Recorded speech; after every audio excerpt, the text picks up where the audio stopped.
How did you know that God was calling you to be a minister? So, truthfully, John, uh, I probably knew 30 years ago, 30 years prior to me coming forward and accepting my call. Um, it was a feeling and a tug that I was denying because I wanted to be a businessman. One of the associate ministers at the church looked at me because I was teaching evangelism. He looked at me and he said, "You gonna preach?"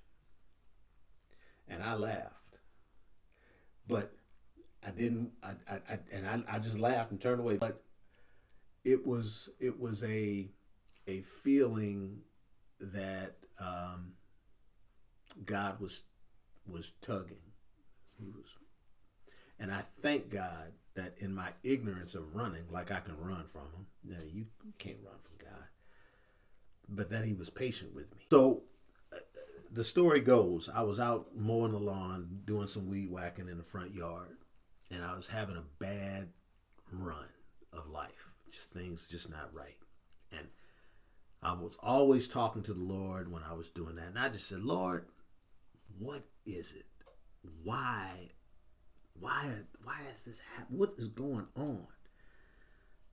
And just as clear as day in my spirit, he said, "Turn it off and go sit down." So I turned the weed whacker off, went sat down on my front porch, and I said, "Here I am." And just as clear as day, I'll never forget it. He said, "You're being disobedient."